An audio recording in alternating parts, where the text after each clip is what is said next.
Script 1559. Place your right hand flat on the surface in front of you. Press down and hold it there for exactly 3 seconds. Done. What you just did, applied force, caused a local compression, then released, is something the equations of physics can describe with perfect precision. They can also describe it running in reverse. The math works identically in both directions. Yet you know, with absolute certainty, that the moment you just created will never return. That is not an obvious fact. That is one of the most profound, unsolved problems in all of science, and it lives in the gap between what the equations permit and what the universe actually does. Every fundamental equation governing physical reality, Newton's laws of motion, Maxwell's equations describing how electric and magnetic fields propagate, Einstein's field equations of general relativity, the Schrödinger equation tracking quantum wave functions, is time-symmetric. Feed them the initial conditions of any process and run them forward, they produce the future. Feed them the final conditions and run them backward, they produce the past with equal mathematical fidelity. Physics does not have a preferred direction built into its core grammar. Electromagnetism allows an electron to emit a photon or absorb one. The underlying equation treats absorption and emission as mirror images of the same process. A planet orbiting its star clockwise and the same planet orbiting counterclockwise are equally legal solutions. Nothing in the foundations forbids reverse time. Yet everything in your experience confirms it. You pressed your hand down, lifted it, and that configuration of particles in that arrangement at that moment is already gone forever. Why? The gap between the reversible microscopic and the irreversible macroscopic is the arrow of time, and it has not been fully resolved in over a century of serious attempt. Ludwig Boltzmann, an Austrian theoretical physicist working in Vienna in the 1870s, became the first person to see clearly what the arrow actually is. He was working on the kinetic theory of gases, trying to understand heat and pressure from the perspective of individual molecules rather than bulk measurements. He discovered something that permanently changed physics: entropy. The quantity that the second law of thermodynamics says always increases is not fundamentally a physical quantity at all. It is a count.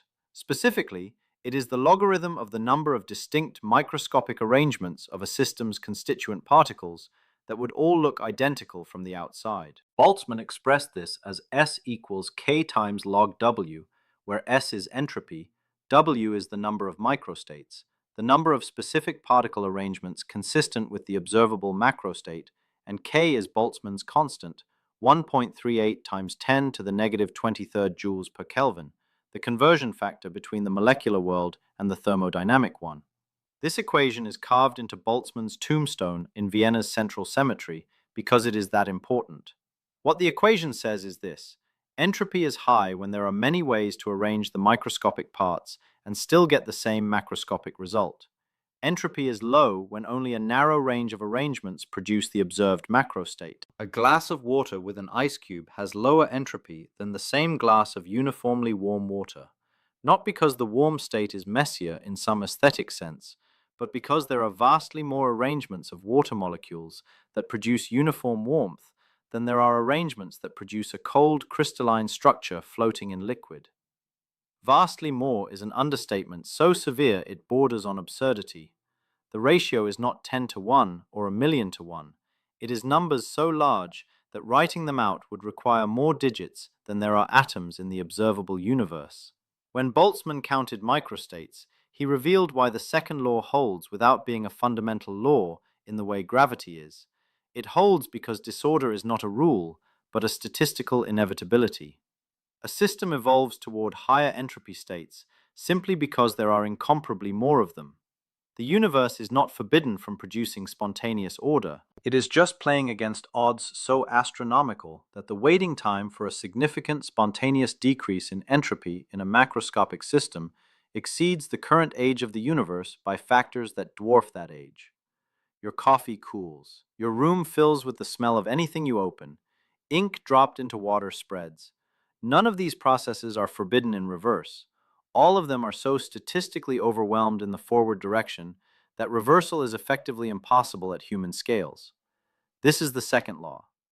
Rudolf Clausius, a German physicist, stated it formally in 1850. In an isolated system, entropy never decreases. Arthur Eddington, the British astrophysicist who confirmed Einstein's prediction of gravitational light bending during the 1919 solar eclipse, elevated it above all other laws in 1927. He wrote that if someone tells you their theory violates the second law of thermodynamics, you should give them no hope of salvation. Not gravity, not quantum mechanics. The second law.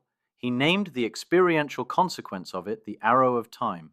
The direction from lower entropy to higher entropy is the direction we call forward, and every feature of your experience of time as flowing, of past being fixed and future being open, emerges from that gradient. Now, the arrow of time has a mechanism, statistical inevitability, but that mechanism immediately produces a deeper problem. If entropy has been increasing throughout the history of the universe, and the universe is approximately 13.8 billion years old, why is there any low entropy structure left at all? Why are there stars and planets and organisms? Why has the spring not fully unwound? Why are you, a highly organized collection of atoms maintaining precise biological structure against thermal equilibrium, even here to press your hand on a surface and feel the compression? The answer is that the universe started in a state of extraordinarily, almost incomprehensibly low entropy. The Big Bang was not a chaotic explosion in the ordinary sense. It was an event of remarkable thermodynamic order. David Albert, a philosopher of physics at Columbia University, introduced the term the past hypothesis in his 2000 book Time and Chance to label this assumption. The early universe was in an extremely low entropy macro state. All of the increase since then, every star that collapsed, every planet that assembled, every molecule of ATP synthesized inside the cells of your body, represents the universe probabilistically exploring the vastly larger space of higher entropy configurations that the initial conditions made available. You are not a violation of entropy, you are entropy in action. Your body takes in food, which is low entropy chemical energy, organized molecular structures carrying potential energy in their bonds. Your metabolism dismantles those structures, extracts the energy, uses it to maintain your cellular organization, and expels the remainder as heat, exhaled carbon dioxide, and metabolic waste. These outputs carry more entropy than the food carried. The total entropy of your body plus your environment increases continuously. Every breath you take, every thought you complete, every heartbeat moves the universe closer to equilibrium. The structure of your body is a local entropy decrease sustained by a global entropy increase that exceeds it at every moment. The physicist Erwin Schrödinger, in his 1944 lectures, later published as What is Life, framed this precisely. Living organisms feed on negative entropy, meaning they import order from their environment in order to export disorder back into it.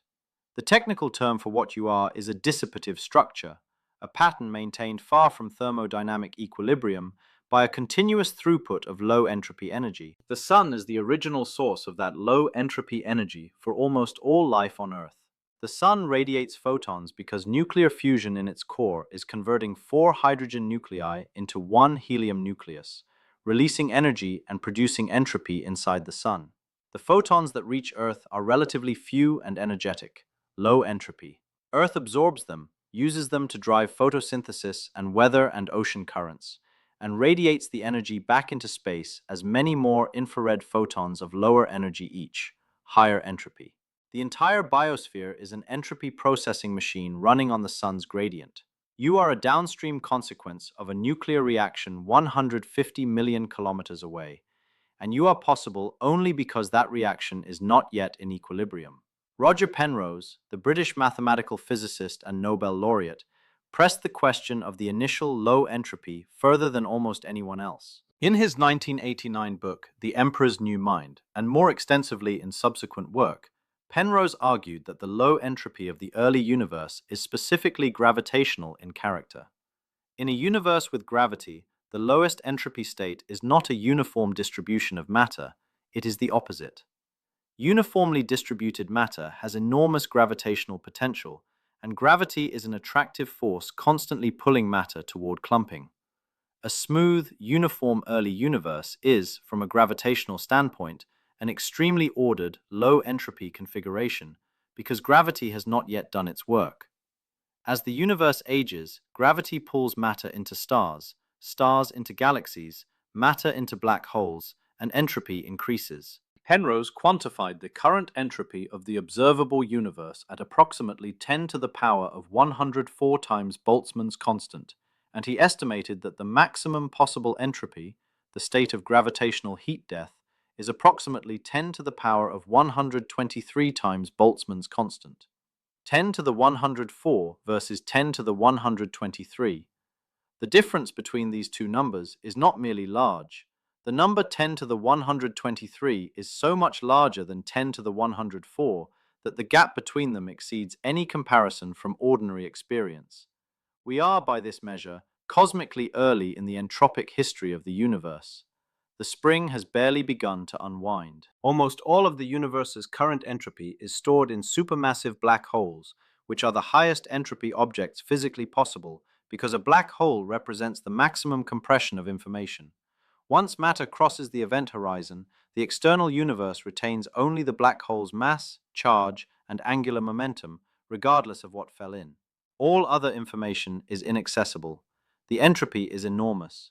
But even the combined entropy of every black hole in the observable universe is a tiny fraction of what the universe will eventually reach. This is the timescale on which the arrow operates. The arrow of time you experience in every moment, in the cooling of your coffee, in the irreversibility of the handprint you left 3 seconds ago, in the fact that you remember the beginning of this sentence and not its end, is the local expression of a cosmic entropic gradient that runs from the Big Bang to heat death. Now here is the place where rigorous honesty about the evidence becomes necessary, because not all of these mechanisms sit on the same evidentiary shelf. Some are extremely well established. The second law of thermodynamics has not been violated in any experiment ever conducted. Boltzmann's statistical interpretation is confirmed by every measurement of entropy in every system physicists have examined. The connection between entropy and the direction of time in thermodynamic systems is as solid as anything in physics. The past hypothesis, that the universe began in a low entropy state, is strongly supported by cosmological observation. The cosmic microwave background radiation shows that the early universe was extraordinarily smooth and uniform, precisely what a low entropy initial state would produce. The specific mechanism by which that low entropy state arose is less settled. Cosmic inflation. The hypothesis that the universe underwent exponential expansion in the first roughly 10 to the negative 32 seconds after the Big Bang, smoothing out initial inhomogeneities, is a compelling and widely accepted framework, but it has not been directly confirmed, and the question of why inflation began in the conditions that it did simply restates the original question one level deeper. Penrose's conformal cyclic cosmology, his proposed solution to the initial entropy problem, is a speculative theoretical framework that has not yet made contact with confirmed observation. The connection between the thermodynamic arrow of time and the cosmological arrow, the expansion of the universe, is physically plausible, since expansion increases the volume available to entropy, but the precise relationship remains an area of active research rather than settled consensus. What is not the source of the arrow of time is the slight asymmetry in the weak nuclear force. In 1964, James Cronin and Val Fitch at Brookhaven National Laboratory discovered that certain decays of particles called kaons violate CP symmetry, meaning the laws governing them treat matter and antimatter, and by extension time, slightly differently. This was a remarkable discovery, and it earned Cronin and Fitch the 1980 Nobel Prize in Physics. But it cannot explain the thermodynamic arrow. The effect is far too small and applies only to a narrow class of particle interactions. The scrambling of your eggs and the scattering of broken ceramic across a floor are not caused by kaon physics. The arrow of time is statistical, emergent, and rooted in initial conditions, not written into the elementary laws as a fundamental asymmetry. Sean Carroll, a theoretical physicist at Johns Hopkins University, has stated this with particular clarity. Every observable difference between past and future, he argues, traces back to a single source, the low entropy of the early universe. Memory, causation, aging, the directionality of biological processes, the irreversibility of computation, the asymmetry between how you know the past and how you anticipate the future. All of it is downstream of one initial condition. Memory exists because recording information requires a low-entropy recording medium. Your brain writes memories by changing its physical state, and changing physical state in a way that stores information requires the recording system to be far from equilibrium. In a maximum entropy universe, memory would be impossible, not because brains would not exist, they would not, but because there would be no thermodynamic gradient to power the formation of physical records. The reason you know what happened at the beginning of this sentence and not at its end is not because of anything special about the neural mechanism of memory. It is because memory requires writing, writing requires order, and order requires the universe to still be running down from its initial low-entropy state. Causation itself, the relationship between cause and effect, the reason you can act to change the future but not the past, is a thermodynamic phenomenon. Cause precedes effect in the direction of increasing entropy. There is no cause and effect relationship in the time-reversed world because there is no arrow to give the relationship a direction. The reason you can shatter a cup by dropping it, but cannot reassemble it by wishing, is not merely physical. It is the same reason you can remember having dropped it. Both the irreversibility of the shattering and the formation of the memory are expressions of the same entropic asymmetry.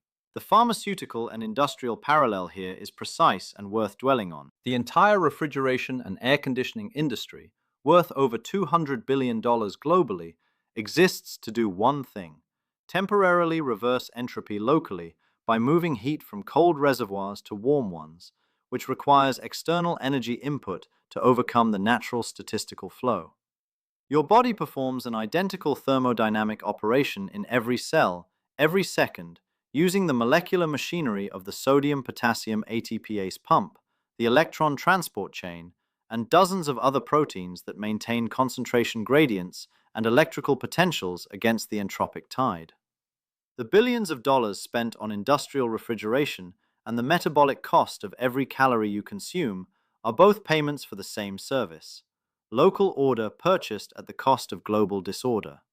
You are doing industrially what every refrigerator does thermodynamically, and you have been doing it continuously since before you could form a memory of doing it. The arrow, then, is not a property of the laws. It is a property of where the universe started. The laws are symmetric. The initial conditions were not. Everything you call time, its passage, its direction, its irreversibility, the fact that you can only press your hand on this surface and feel it, and then release it and have that moment recede into a fixed past, is the unwinding of one extraordinarily improbable beginning. The universe began in a state so ordered, so statistically improbable, that Penrose estimated the odds of the Big Bang producing conditions as low entropy as those we observe at roughly 1 part in 10 to the power of 10 to the power of 123, a number so large it has no analogy in any human experience of scale. That improbable beginning is why every moment happens once. That is why the cup shatters and stays shattered. That is why you remember the pressure of your hand on the surface at the start of this, and that memory will never be unmade. Now press your hand down again. Hold it. The equations run forward and backward with equal precision. The universe runs only forward. That asymmetry is everything.